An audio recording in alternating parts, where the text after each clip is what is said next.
Olá, seja bem-vindo a essa videoaula, onde a gente vai tentar durante alguns minutos, algum tempo, falar a respeito de sonorização de igrejas.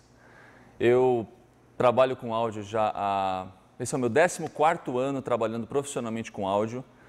O meu foco principal de trabalho é gravação e mixagem de discos e DVDs. Trabalho quase que exclusivamente para o mercado evangélico. E mais especificamente ainda, eu trabalho muito com a Igreja Adventista do Sétimo Dia, que é a minha igreja, e é sempre um prazer poder fazer qualquer tipo de atividade relacionada ao áudio para a igreja. A gente vai conversar num nível básico, né? A gente está começando um trabalho em função dessa necessidade que tem surgido por aí, da gente ter alguma coisa de instrução para as pessoas que trabalham nas igrejas com áudio. A gente não vai falar de nada muito complicado, a gente vai mais tentar trabalhar assuntos filosóficos e de coisas que eu acredito e que possam ser úteis para vocês que vão assistir esse trabalho, essa videoaula, para melhorar, assim como a música na igreja cresceu muito nos últimos anos, assim como as igrejas têm crescido, os templos estão cada vez mais bonitos e o equipamento de som também tem crescido, a gente quer que com essa videoaula o teu conhecimento técnico possa crescer um pouquinho e você consiga desenvolver melhor esse trabalho de sonorização na sua igreja. A gente vai buscar começar com alguma teoria, depois a gente vai tentar aplicar alguma prática, mas eu já de antemão não quero que você fique pensando que depois de assistir essa videoaula você vai saber tudo de áudio. Não é bem assim. É um assunto complexo, isso aqui é uma coisa que a gente estuda durante uma vida inteira e ainda tem muito que aprender. Então que essa videoaula principalmente sirva para você ter vontade de buscar conhecimento, para você descobrir quais são os caminhos que você tem que ir atrás, para você conseguir crescer com as dicas que a gente vai te dar aqui, que eu vou te dar aqui, e que você possa desenvolver melhor esse trabalho nos cultos da sua igreja e a gente consiga melhorar a qualidade do louvor ao nosso Deus.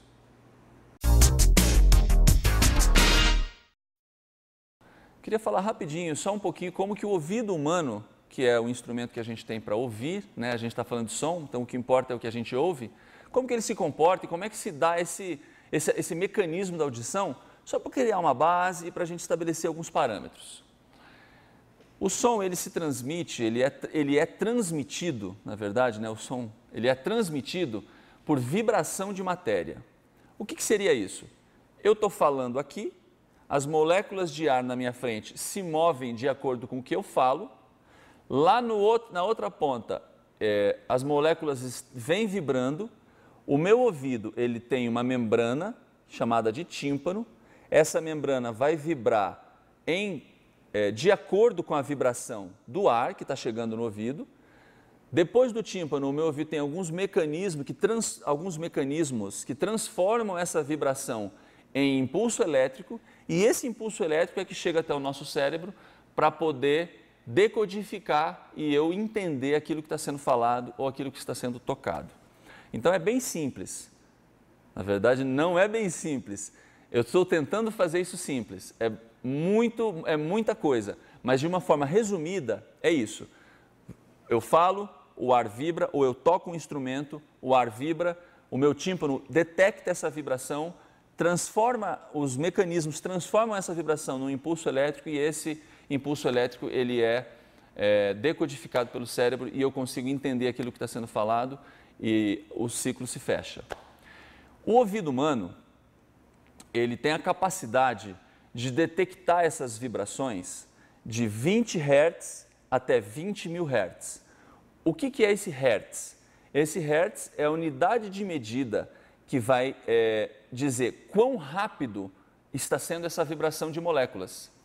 Quanto mais rápida for essa vibração, mais alto é o valor em Hertz. Então eu disse, o ouvido humano, de 20 Hz a 20.000 Hz. Quanto mais rápido as moléculas vibrarem, mais alto é o valor da frequência e mais agudo é o som. É fundamental você entender isso. 20 Hz. Vibração lenta de ar, sons graves. 20.000 Hz, vibração bem rápida das moléculas de ar, sons bem agudos. É claro que esse negócio dos 20 aos 20.000, acaba sendo um pouco teórico. A gente, não é nem todo mundo, né, não é 100% dos seres humanos que vão ter essa capacidade de ouvir de 20 a 20 mil. Às vezes a gente acaba ouvindo de 40, de 35 até 15 mil, 16 mil. Isso varia muito de pessoa para pessoa, varia muito do cuidado que a pessoa teve com a audição, varia muito com a idade da pessoa, porque à medida que o tempo vai passando, a nossa audição acaba diminuindo em qualidade. Mas, teoricamente, 20 a 20 mil.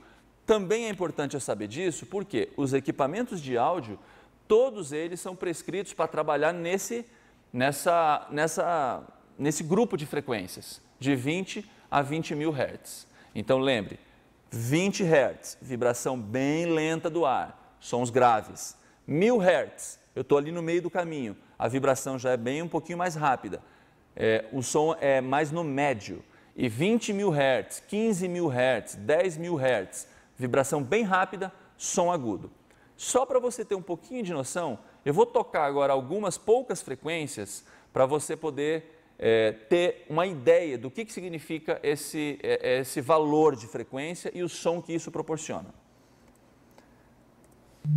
Isso que você vai ouvir agora é 150 Hz.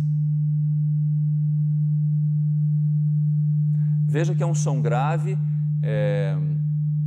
com clareza, mas é essa altura aí mais ou menos que você está ouvindo.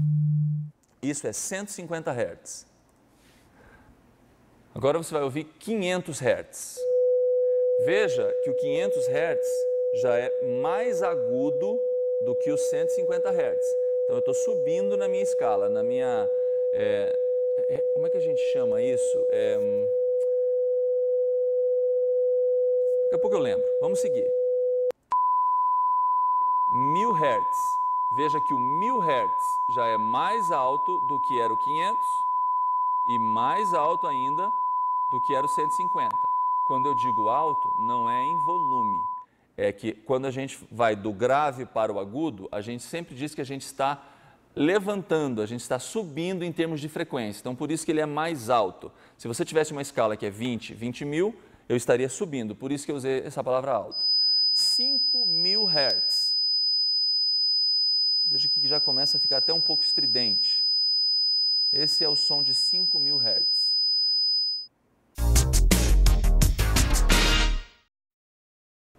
Assim como para o pianista é importante decifrar as notas, o dó, o mi, o sol, o lá, para o técnico de som é bastante importante ele conseguir conhecimento do que soam as frequências. O que significa eu dizer que eu estou trabalhando com 10.000 Hz, ou estou com sobra de 150 Hz, ou estou com falta de 1000 Hz. É importante a gente ter mais ou menos isso claro na cabeça para eu poder saber o que eu preciso fazer na mesa de som quando eu estou atrás dela. Então eu ouço determinado som, determinada voz, e eu consigo detectar que naquela voz está faltando médio. O médio, como eu citei rapidinho aqui, é ali a região dos 500, dos 1000 Hz. Então eu preciso começar a me familiarizar com essas frequências para eu poder saber aquilo que eu preciso acrescentar ou tirar na hora que eu estiver equalizando determinado instrumento. Vou falar um pouco mais de equalizador, não se assusta não que daqui a pouco vai ficar um pouquinho mais claro para você. Essas frequências todas que eu mostrei são algumas. Na internet não é difícil você encontrar exemplos, amostras de muito mais frequências, de 200 Hz, de 250 Hz, de 3.000 Hz. E aí é importante você gastar um tempinho ouvindo essas frequências. É um pouco chato, é um pouco mal, às vezes até dá uma doidinha no ouvido, mas de vez em quando vai lá para você poder criar essa referência na sua cabeça do que é que você vai trabalhar. O ouvido humano tem outra característica que é interessante eu falar aqui. O ouvido humano não é linear. O que eu quero dizer com isso? O mesmo volume que eu ouço os 5.000 Hz, o volume que eu ouço 5.000 Hz acaba não sendo o mesmo que eu ouço às vezes os 150 Hz. Por que isso?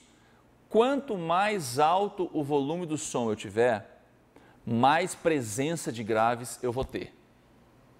Tá? Então, repetindo, se eu estou com o volume em 20, eu tenho um equilíbrio das frequências que é detectado pelo meu ouvido. Se eu subo esse volume para 50, eu vou ter uma sensação maior de grave do que eu tinha no volume 20. Por que isso é importante?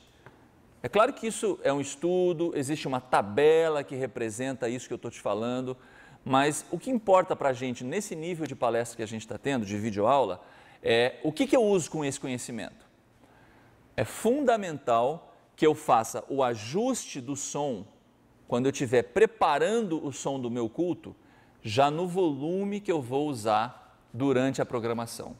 Se eu fizer esse equilíbrio do som com o som muito alto ou muito baixo, pode ser que na hora que eu vou usar o culto no volume médio, pode ser que na hora que eu vou usar o som no meu culto no volume médio, eu tenha falta de grave ou excesso de grave, principalmente dos graves.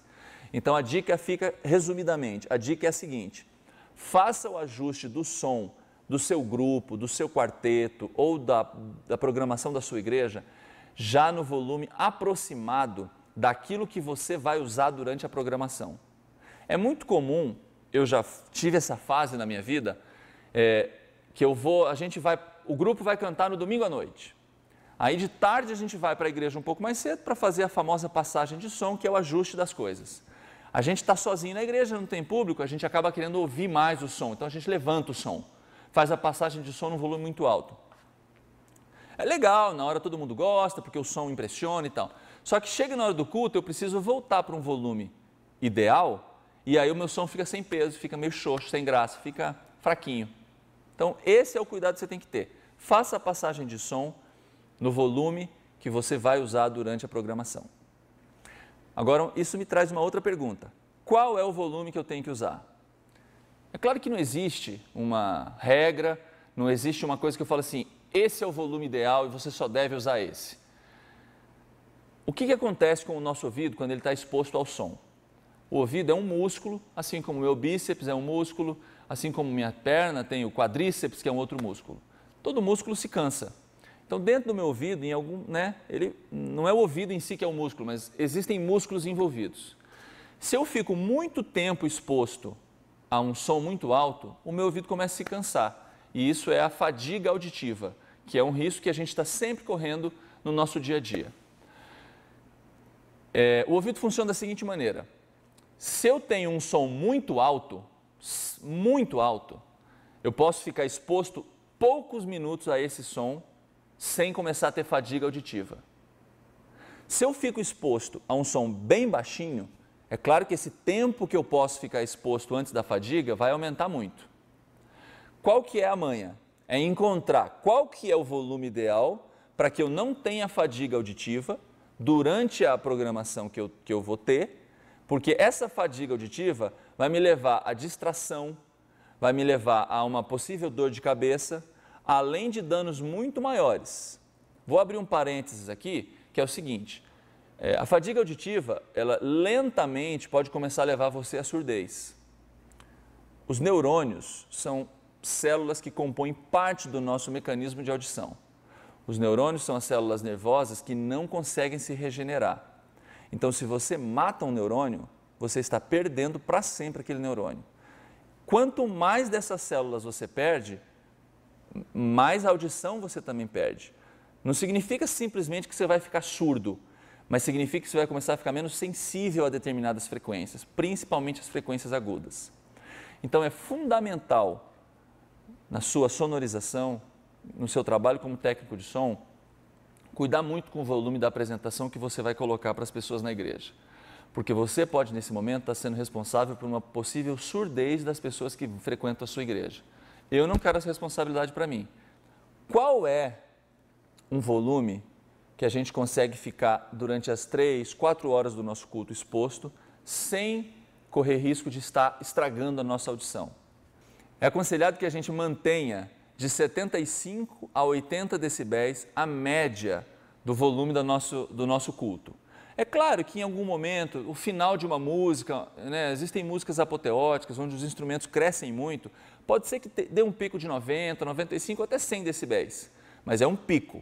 Logo o som vai voltar para o lugar de conforto. O sermão, que é uma coisa que acaba gastando aí um tempo grande, não é bom que eu fique com um sermão muito alto, porque como eu disse antes, isso vai me causar fadiga auditiva, mas num nível ainda menor. Eu vou começar a me cansar, eu vou começar a perder a atenção do público e as pessoas vão começar a ficar distraídas, não prestando atenção na mensagem, que é o mais importante que a gente vai ter na nossa igreja durante os cultos. Então, de 75 a 80. Eu preciso comprar um decibelímetro para ter essa noção? De certa forma, sim. Se você não tem como, tenta ter bom senso. Tenta ter bom senso. Qual que é um volume que não me incomoda? Conversa com pessoas-chave da sua igreja. Conversa com as pessoas que sentam lá no primeiro banco, conversa com pessoas que sentam lá no último banco. Depois de um culto, fala assim, como é que estava o som para você hoje? Estava bom? Ah, estava um pouco alto. Aí você vai e conversa um pouco com a pessoa que está lá no fundo. Estava bom? Estava bom, estava gostoso. Se estava gostoso para quem está lá no fundo e estava um pouco alto para quem estava lá na frente, no próximo culto, trabalhe um pouquinho mais baixo, porque dessa forma você vai conseguir um pouquinho mais de uma média interessante, que é o que realmente importa. O culto é uma coisa... tem vários momentos informais, tem vários momentos muito formais e de muita reverência, e é importante que você consiga que o som entre nessa equação sem se transformar num problema. Eu costumo dizer que o som é juiz de futebol. Se ele não aparece durante o jogo, ele fez um ótimo trabalho. A gente tem que ser esse juiz de futebol também. O técnico de som, ele não deve aparecer, seja com volume alto, seja com algum defeito, alguma microfonia, que são coisas que eu vou falar durante a videoaula. Mas procure ter um som que agrade a sua igreja em volume. Nada muito alto, nada muito baixo. É claro que a reverência da igreja vai ser fundamental para isso, para que o som possa ficar um pouquinho mais baixo. Mas é um conjunto de fatores que, em geral, dirigidos pelo pastor, você vai conseguir transformar o louvor da sua igreja, a adoração ao nosso Deus, um pouquinho mais agradável nesse quesito que a gente está trabalhando, que é o som.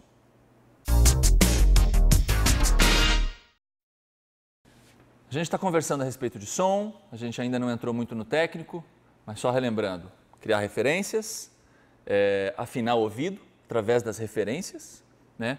E a gente falou um pouco agora a respeito dessa coisa do ouvido, a maneira que o ouvido se comporta, tomar bastante cuidado com o volume.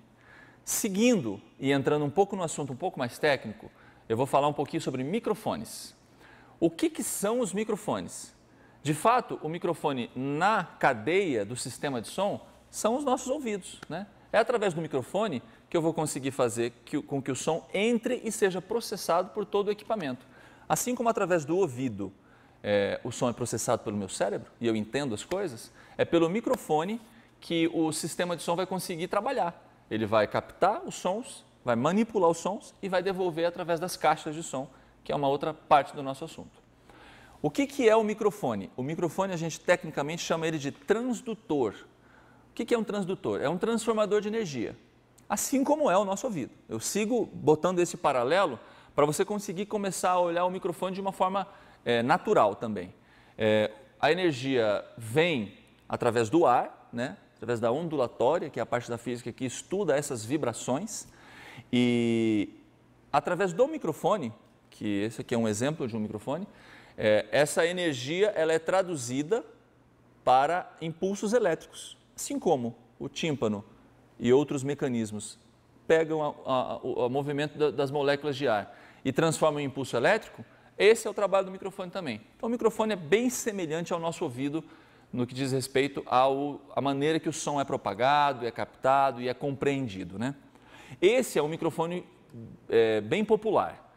Existem inúmeros tipos de microfone, várias marcas, e a gente não tem tempo aqui, nem é o foco da nossa videoaula, ficar falando a respeito disso. Esse é um microfone bem popular, é um microfone dinâmico, é um microfone cardioide unidirecional, que é desse formato que eu seguro com a mão, né? Só para você ter uma noção um pouco melhor do universo dos microfones. Além do microfone dinâmico, que foi o que eu citei, que eu tenho aqui, que é o que eu vou demonstrar um pouquinho mais, a gente tem também microfones de fita, microfones condensador e algumas outras poucas tecnologias de microfone. O dinâmico e o condensador são os mais populares. 90% dos microfones que você vai encontrar na sua igreja vão ser dinâmicos. Eu só vou dizer por que tem um tipo e por que tem outro tipo. A diferença entre eles, basicamente, é na maneira com que ele é construído tecnologicamente falando, e a maneira que ele acaba captando o som. Como eu falei, o microfone é bem parecido com o nosso tímpano. Tem uma membraninha, embaixo dessa membraninha existe um mecanismo que compõe-se de um ímã, que envolve, que apoia essa membrana. Essa membraninha aqui de cima do microfone vibra, faz com que uma molinha que está ligada a essa membrana vibre também, e junto e sob influência desse ímã, o campo magnético é gerado e é por indução magnética, está sendo muito físico, né? Mas é só para você ter uma noção. Por indução magnética, essa vibração se transforma em energia elétrica, em impulso elétrico. Então, sem querer estressar muito, não é tão importante você saber exatamente disso, mas é só para você ter uma noção de como o microfone funciona. O microfone dinâmico, ele é um microfone que não precisa de nada mais para funcionar. O microfone com o cabo ligado à mesa de som já vai funcionar. O microfone condensador, já pela maneira que ele é construído, ele vai precisar de uma energia elétrica.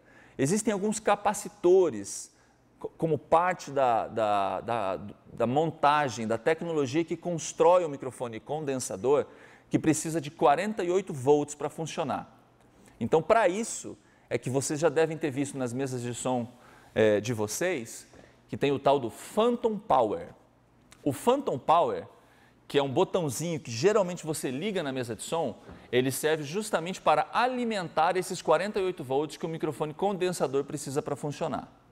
Se eu tenho um determinado microfone, o cabo está ótimo, ele está ligado no canal de som e ele não está funcionando, procura verificar se ligando essa chavezinha do Phantom Power, ou então mais 48 volts, que seriam os nomes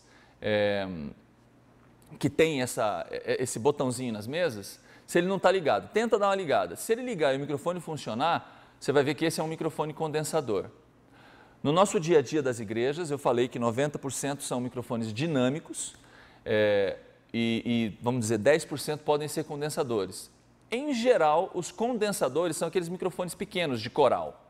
Esses microfones, que a gente coloca lá, fica na frente do coral, que tem uma sensibilidade maior para o som e é mais indicado para captação de coral. É justamente essa a diferença que o microfone condensador tem em cima do microfone dinâmico. O microfone dinâmico é um microfone mais duro, mais resistente. Ele não é só mais resistente ao som, a sons altos, trompete, por exemplo, é um instrumento que emite sons muito altos. Até a voz humana, tem pessoas que cantam com um bom volume. O microfone dinâmico ele tem mais resistência para isso. Ele também é mais resistente a tombos, ele pode cair no chão de uma altura de 1 metro, 1,5 metros e não vai acontecer nada com ele.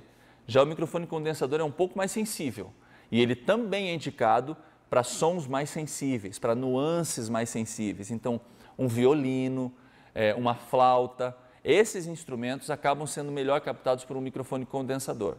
Então, se você tem na sua igreja a presença de um desses instrumentos, um violinista, ou até mesmo um grupo de violinos, uma flauta, procura ver com a comissão da igreja se não tem algum orçamento para você poder ter 1 ou 2 microfones condensador para essa finalidade, porque você vai ter um resultado um pouquinho mais legal, um pouquinho mais detalhado nos agudos. Eu também falei que esse é o microfone, além dele ser dinâmico, ele também é unidirecional. Isso é interessante eu falar rapidinho. O que significa isso, essa direcionalidade do microfone? Aqui é fácil deduzir que o eixo desse microfone é esse aqui, ó. O que é o eixo do microfone? É o lugar onde eu tenho a melhor captação do microfone. Então esse é um microfone unidirecional. Ele é construído para captar sons que venham dessa direção para essa direção. Se eu falar aqui atrás nesse microfone, eu vou ter pouca captação ou nenhuma captação, porque ele é feito para ser assim. Então esse é o microfone que eu tenho que colocar apontando para a fonte sonora. Existem alguns microfones que não são tão populares na igreja, nas nossas igrejas, no dia a dia, mas que às vezes estão presentes no microfone de coral, que é o padrão de captação multidirecional. O que é o multidirecional? O microfone multidirecional é aquele que capta de todas as direções. Eu estou citando isso porque alguns microfones de coral, desses que vocês encontram nas suas igrejas, que são pequenos assim, eles pegam som de todos os lados. Então, ao invés de eu colocá-lo na frente do coral, eu vou colocá-los lá em cima, mais dentro do coral, porque daí ele vai pegar por aqui, por aqui, por aqui, por aqui. todas as direções, é o multidirecional. Então, eu não vou ficar... Existem alguns outros tipos de microfone, não vem ao caso a gente gastar tempo com isso, porque tem coisa mais importante, mas esses dois eu queria deixar claro. O unidirecional, os sons vêm por uma direção e são captados nessa direção, e o omni, o multidirecional, capta sons em todas as direções. O exemplo disso seria alguns microfones de coral. Como que eu sei como é que é o... Desculpa. Como que eu sei como é que é o microfone? Pelo manual dele. O manual do microfone é que vai dizer o padrão de captação dele. É claro, como que eu sei qual é o padrão de captação do microfone? O manual é que vai me dizer isso. É uma outra coisa que eu não falei até agora, mas vou aproveitar e vou criar uma janelinha aqui para fazer. Você que é técnico de som, se você não gosta de ler manual, pode começar a aprender a gostar de ler manual. É fundamental. Você precisa gostar de ler manual. E não é só manual de som.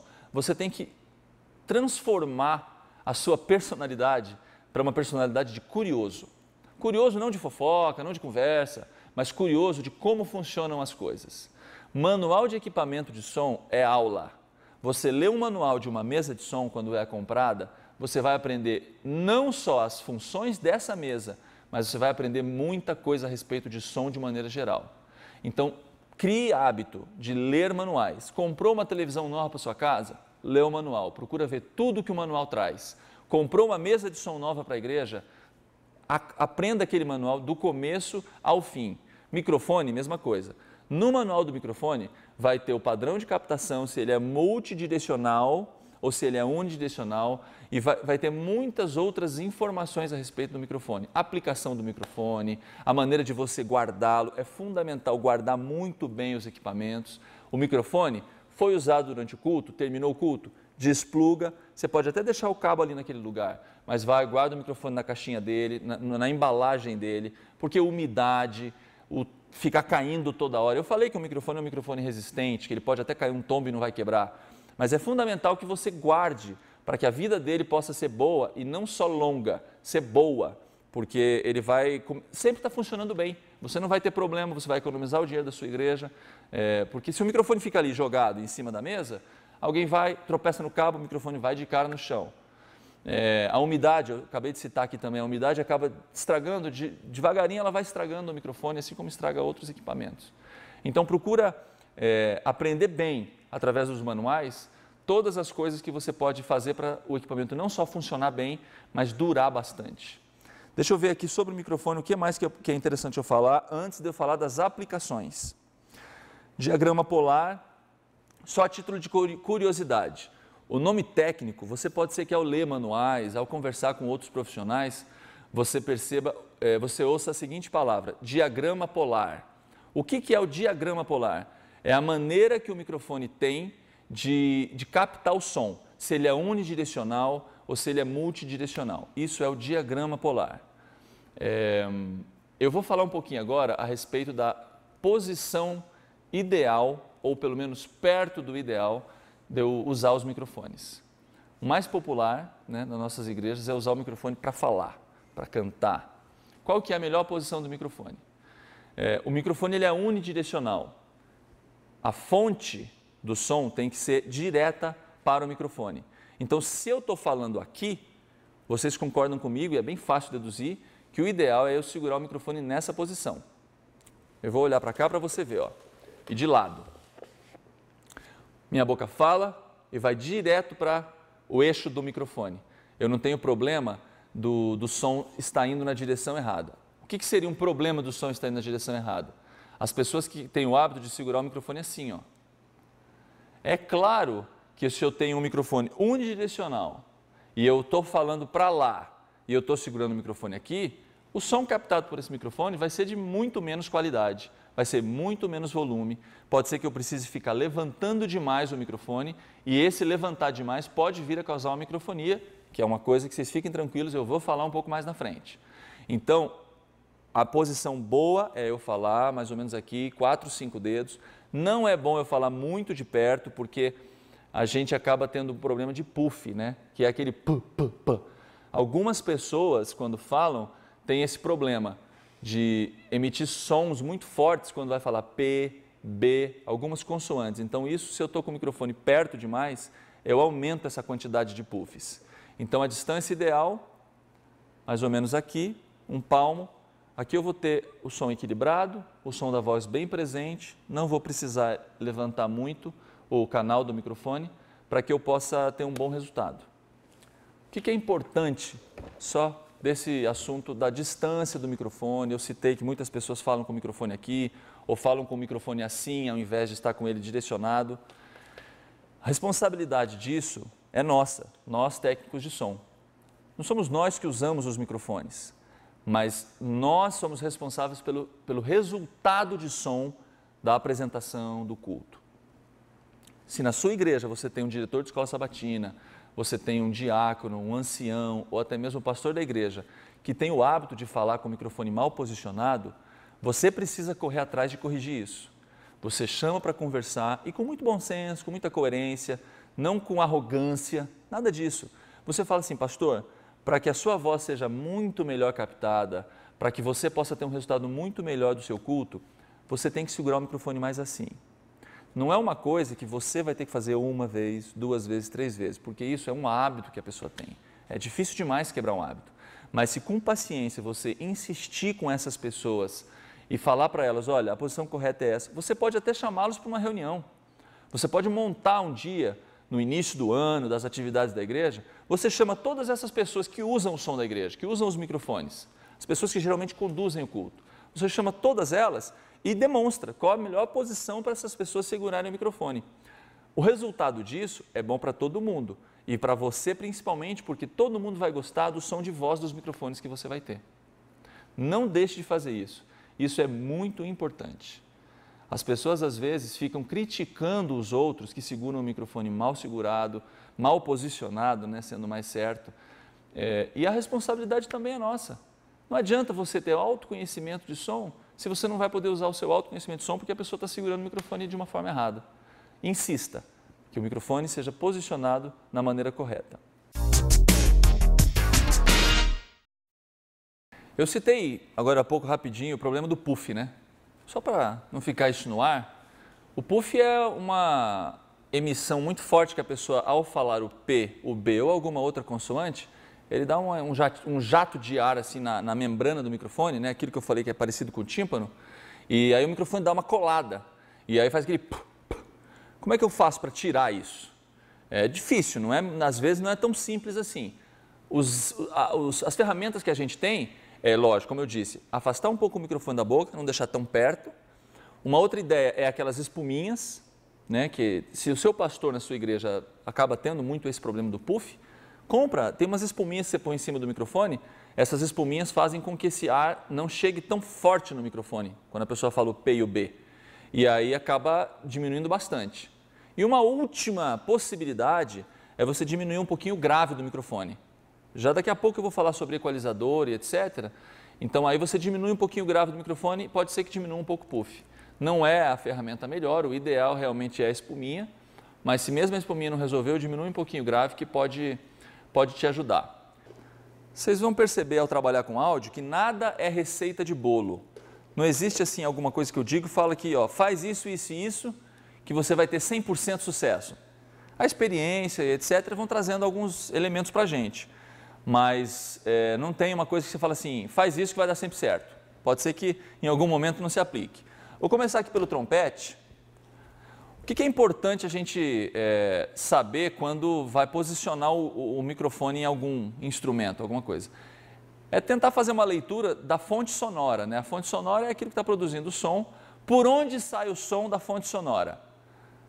Tá? No caso do trompete, vocês vão perceber com facilidade, a pessoa vai posicionar o instrumento na boca, vai soprar aqui e o som vai sair por aqui.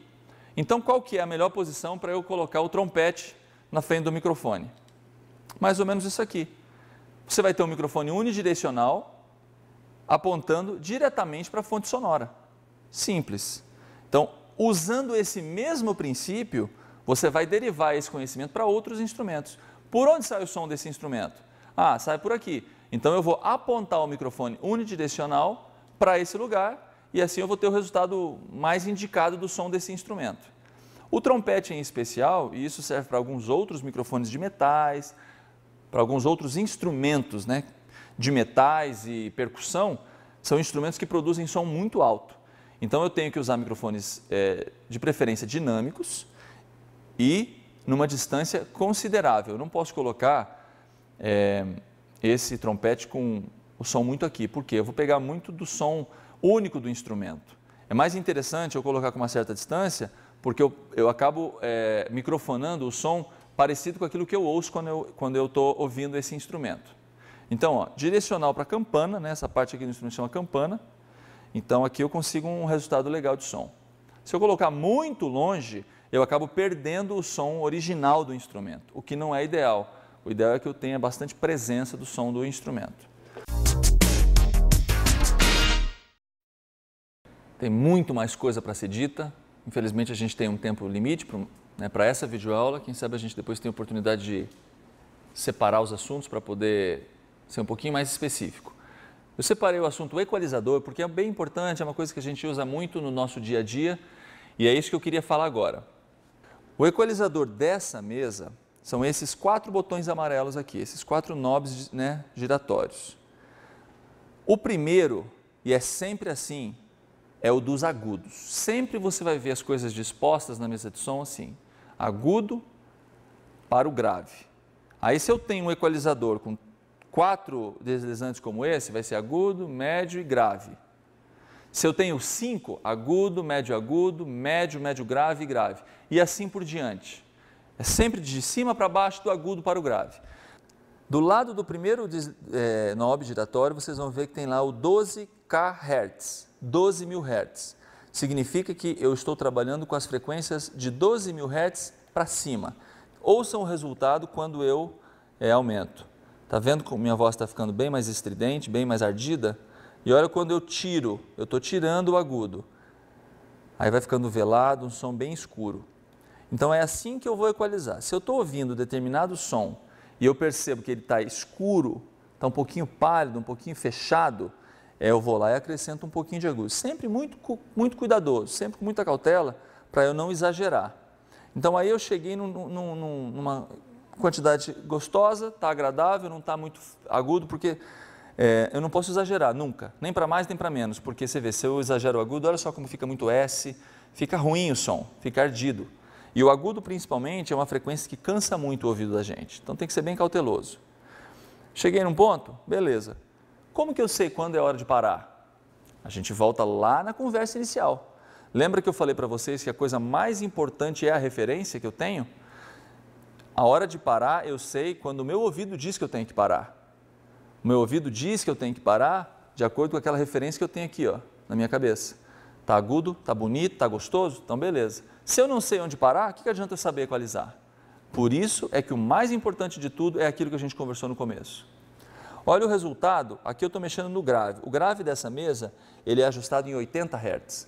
Então, de 80 para baixo, estou aumentando agora com o grave, ó. Olha como minha voz fica corpuda, mas ao mesmo tempo embolada. Eu estou tirando, olha como ela fica magra. Isso que eu estou fazendo aqui, você tem que fazer muito lá na sua igreja. Pega um dia à tarde, pega o microfone, fica falando nele e manipulando o equalizador para você pegar intimidade. Quando que é a hora de eu parar de mexer aqui? É justamente a minha referência que eu tenho. É o meu ouvido que vai dizer, foi de mais, foi de menos?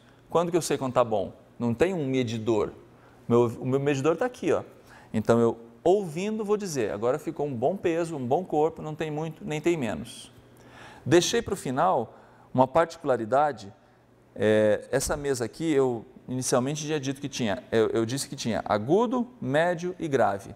Por quê? Porque o médio dela, a região ali do meio do nosso espectro sonoro, ela é composta por 2 botões. Esse aqui acrescenta ou tira determinada frequência e esse aqui de baixo ajusta qual frequência. Aqui eu tenho tudo calibradinho, ó. O médio dessa mesa, ele é bem grande. Ele vai de 100 Hz, passando pelo 250, pelo 800, pelo 1700 para o 8000. Eu acrescento a frequência, nesse momento eu estou acrescentando 800 Hz. Aí olha só como muda a minha voz. Eu estou fazendo uma varredura, 8.000 Hz E agora baixando, baixando, baixando, indo até o 250, 100. Tá vendo? Então, o que acontece? Eu detecto pelo meu ouvido qual frequência está me faltando ou está me sobrando, e eu venho aqui e calibro através desse botão essa frequência, e aqui eu acrescento ou tiro o tanto que eu preciso dessa frequência. Tudo com relação à equalização vai depender do seu treinamento. É muito difícil a gente conseguir fazer a coisa ficar simples se você não tem o seu treinamento. O treinamento consiste em criar referência para você saber quando começar e quando parar. O treinamento consiste em você pegar um microfone e ir lá num salão da sua igreja, num determinado dia onde não está tendo culto, e ficar manipulando o equalizador, tanto com a própria voz quanto com algum CD. Você põe um CD para tocar e fica mexendo lá, para você ver justamente aquilo que você precisa fazer quando a situação real acontecer. Se você pega uma pessoa que tem uma voz que precisa um pouco de agudo, você, a hora que essa pessoa começar a falar, você vai conseguir verificar que você precisa fazer um ajustezinho no agudo. É uma coisa que você tem que experimentar, é uma coisa sua com o equipamento, é uma maturidade que você vai adquirir. Quando você tem essa maturidade, muitas dessas coisas são automáticas, você nem pensa mais, você segue o seu instinto, o seu ouvido. Mas inicialmente você tem que racionalizar um pouquinho e aprender a manipular o equalizador para você poder chegar nos resultados e principalmente fazer com que o todo soe bonito. A função da mesa de som é essa, é processar cada instrumento individualmente, mas principalmente gerar esse todo agradável e que possa convencer as pessoas que estão ouvindo o som que você está produzindo ou você está manipulando. A gente conversou sobre algumas coisas técnicas, algumas demonstrações, a gente falou algumas coisas na introdução a respeito da filosofia de trabalho, da necessidade de criar referências. E agora, nesse momento, eu queria também conversar a respeito de algumas coisas que são mais que fundamentais também para a qualidade do trabalho. Observando a maneira que as pessoas se comportam, atuando como técnicos de som nas igrejas e buscando um conhecimento maior e etc., eu pude perceber que muitas vezes a grande maioria dos problemas que acontecem não são de ordem de conhecimento técnico. Não é porque a pessoa sabe uma quantidade limitada ou ampla de áudio, de mesa de som, de microfone, que ela atinge bons ou maus resultados. Grande parte dos problemas que acontecem, ou das virtudes, das vitórias que as pessoas atingem, trabalhando com som, caprichando nas programações, fazendo com que o juiz de futebol volte a atuar, né, aquela pessoa que não aparece durante a programação, é por causa de cuidado, é por causa de disciplina, é por causa de alguma dessas coisas, dessas dicas que eu vou tentar passar para vocês aqui agora. A primeira delas é simples, mas extremamente eficiente. Identifique os microfones que você usa na sua igreja. Use cores. Esse microfone é o vermelho, esse microfone é o azul, esse microfone é o verde. Faça de forma que lá de trás da cabine de som você tenha condição de identificar qual microfone está sendo usado lá na frente. Se você fizer isso, à medida que a pessoa pegou o microfone na frente para falar, você já olha na sua mesa e sabe qual é o microfone vermelho. Aí você vai e levanta somente o microfone vermelho ou liga somente o microfone vermelho. Muitas vezes, o que mais acontece é que a pessoa pega o microfone lá na frente e o técnico não sabe qual microfone está sendo usado. Aí ele começa a levantar não só aquele, como outros. Aí você abre a possibilidade do risco da microfonia, você pode pagar o mico do pastor começar a falar e você não ter som ainda nele. Então você tem que tomar muito cuidado com esse tipo de coisa. E é uma coisa tão simples de se arrumar. Identifique com cores. Os instrumentos, identifica na mesa. Canal 20 é violão, canal 21 é teclado, canal 22 é guitarra e assim por diante. Não deixe que isso fique no esquecimento. Não confie tanto assim na sua memória. Porque pode ser que você fale assim, não, eu vou lembrar. Só que lá no meio você acaba não lembrando. Um outro problema é que às vezes você tem os microfones organizados lá na frente. Você fala assim, não, eu sei que o da esquerda é o 1, o do meio é o 2 e o da direita é o 3. Mas só que a pessoa que pegou para falar acabou invertendo os microfones. E aí você já não sabe mais quem é quem na mesa de som e nos microfones. Então, identifique os microfones. Uma outra coisa legal, o que eu devo fazer quando eu estou na mesa de som trabalhando? Eu devo ficar conversando com o meu companheiro? Eu devo ficar no computador? Geralmente essas cabines de som hoje, né, o espaço do som, não é mais só do som, é da multimídia. Hoje é muito popular o projetor, né, a gente projetar letra de hinos para cantar na igreja. Então sempre tem um computadorzinho ali do lado. E é comum também a gente ver o técnico de som, que deveria estar prestando atenção na programação, está ali no computador fazendo algum apontamento ou alguma coisa. Às vezes é até alguma coisa útil, eu não estou dizendo que é sempre atividade inútil. Às vezes é útil, mas só que não é o momento adequado. Então é fundamental que você, técnico de som, preste atenção durante a programação.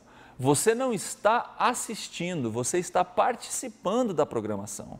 A pessoa que está lá na frente, o diretor da escola sabatina, ou então até a pessoa que está passando a lição em geral, ele não está distraído, porque a responsabilidade da programação está em cima dele.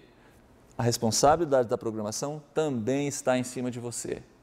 Não fique desatento, não fique fazendo outras coisas, não fique conversando. Se você estiver com a cabeça na programação, com o olho no que está acontecendo, a possibilidade de você cometer um erro e estragar, entre aspas, de certa forma a programação é muito menor. Então preste atenção. Você vai ficar atento às cores dos microfones, vai ficar atento ao playback que tem que ser usado naquela hora, atento a qual música que deve ser tocado de determinado CD. Isso me puxa para uma outra preocupação que você, técnico de som, tem que ter, é sua responsabilidade. A culpa é de quem quando você solta a música errada no CD? É sua ou é da pessoa que te falou que o número era errado? A responsabilidade é sua. É claro que pode ser que a pessoa se confunda. O cantor vem te dar o CD para tocar o playback e fala que a faixa que você deveria tocar é a 4. No final você toca a 4 e não é. Aí acontece aquela coisa chata de você ter colocado o playback errado e ter que parar a música para soltar o playback certo. Por que a responsabilidade é sua? Porque você tem que ouvir esse playback antes de apertar play para a igreja inteira ouvir. Você tem que pegar esse playback com tempo suficiente para ouvir ele, de preferência do início ao fim, no seu fone de ouvido, para ver se o playback está bom, se o CD não está arriscado, para ver o volume que você vai botar do playback, para ver se não está distorcendo a mesa. Essa responsabilidade é sua. Se você não se colocar numa posição de conforto, de segurança, se protegendo, o erro vai cometer e o erro vai ser seu. Não é do cantor que falou que o playback era errado. É claro que existem extremos, existem momentos onde dá uma correria, você tem que resolver o problema naquela hora. Mas, de regra geral, o que eu quero dizer com isso é que você tem que se organizar como técnico de som. Você tem que moralizar o departamento. O ideal é você conseguir ouvir antes tudo que vai ser tocado, seja um playback, seja um fundo musical. Você precisa fazer com que, a hora que você apertar o play e toda a igreja ouvir, você sabe o que vai ser tocado, você sabe que a música é certa, você sabe que o volume está bom e assim por diante, todas as outras coisas. O meu ponto aqui é que você tem que se organizar, não pode deixar sopa para o azar. É um ditado, né? Porque muita coisa, quando você está mexendo com tecnologia, muita coisa pode fugir do seu controle sem você querer. Então você tem que ter a maior parte das coisas no seu controle, na sua segurança, para você poder cometer menos erros. Já falei uma coisa aqui que também funciona contra a microfonia. Você identificar os microfones para que você não levante o microfone errado. Se você levanta o microfone errado e ele está posicionado no lugar que é propício a dar microfonia, é claro que vai dar microfonia. Você levantou o microfone que não era para ter levantado. Se você tem tudo indicado por cores, tudo mapeadinho, você vai sempre levantar o microfone certo e a possibilidade de microfonia vai ser muito pequena. Quando eu estava falando de equalização, eu falei mais um tópico. Tomar cuidado com as quantidades ao mexer no equalizador. Sempre muito cuidadoso, muito sutil. Se você coloca muito agudo, por exemplo, num determinado microfone, pode ser que você tenha uma microfonia de agudo, porque o agudo ficou tão alto que começou a realimentar. Então, microfonia. Primeira coisa, você tem que trabalhar com a causa e não tratar as consequências. Ajuste a causa. Posicione melhor o seu equipamento, calibre bem o seu equipamento. Gasta um tempo no domingo lá, ajustando o perfeito volume do microfone, até onde eu consigo ir aqui com esse canal antes de ter algum problema. Procure ajustar todas essas coisas que a microfonia provavelmente vai parar de perseguir a sua vida. Existem alguns equipamentos, o Feedback Eliminator, tem algumas coisas assim que de certa forma, funcionam. Mas eu, particularmente, não gosto de usar essas coisas, esses eliminadores de microfonia. Porque eles, além de tirar a microfonia, eles também começam a tirar partes boas do som. O seu som vai começar a ficar meio sem graça. Então, só use isso em último caso e procure convidar uma pessoa bem especializada, com boa experiência, para calibrar esses equipamentos. Eu tenho certeza que se você posicionar as coisas direito, do jeito que eu coloquei naquele desenho ali atrás, e tomar cuidado na operação, a microfonia vai parar de ser um problema na sua vida. Gente, o assunto do áudio é um assunto muito vasto. É difícil a gente conseguir, com poucos minutos, com alguma hora e pouquinho, conversar sobre tanta coisa que a gente tem que conversar. É por isso que, desde o início, eu mencionei que essa videoaula, ela serve para te dar tirar a nuvem da sua frente, para clarear o seu horizonte. Isso aqui é mais uma coisa para fazer você buscar conhecimento do que para te agregar conhecimento. É claro que algumas coisas práticas e úteis a gente conversou aqui, a gente procurou tirar um pouquinho do desconhecido para vocês. Mas que isso aqui sirva muito mais para você se despertar um técnico de som do que qualquer outra coisa. Busque conhecimento, um curso, uma revista, um livro, qualquer coisa que possa te trazer novidades, trazer novas informações. Falei dos manuais, procure ler manual, é fundamental isso, se você quer aprender alguma coisa nova. Não ache que o básico é suficiente, tente sempre crescer. Lembra, você é um semiprofissional. Você não está provavelmente sendo pago ainda para ser técnico de som da sua igreja, mas trabalhe como se aquilo fosse o seu ganha-pão. É fundamental que isso aconteça para você conseguir atingir objetivos, para poder realizar bem o seu trabalho. Eu vou deixar aqui 2 contatos, vou deixar o meu e-mail e o meu perfil no Twitter para você, se você tiver alguma dúvida, quiser trocar alguma ideia. Dentro da minha possibilidade, como eu falei, o meu trabalho não é exatamente esse, eu sou um profissional de estúdio, mas dentro do que eu puder, eu vou poder tentar te ajudar, vou te tentar orientar de alguma forma. O e-mail está aqui embaixo, edsonsoper.yahoo.com.br e o meu perfil no Twitter é @edsonsoperjr. Para mim foi um grande prazer poder passar esses momentos aqui com vocês. Eu espero que isso seja de uma boa utilidade. Obrigado ao pastor Elmar Borges pelo espaço, pelo convite, de poder repartir um pouco do meu conhecimento, da minha experiência com vocês e que essa videoaula, que esse pequeno treinamento aqui possa ajudar você a atingir o nosso principal objetivo, que é ter uma igreja organizada, que é ter uma igreja com um funcionamento do sistema de som perfeito, para que o nosso culto seja uma coisa gostosa, prazerosa, tanto no aspecto musical, quanto na mensagem que a gente recebe dentro da igreja, como também no trabalho da sonorização, que é aquilo que a gente está fazendo. Muito obrigado e sucesso!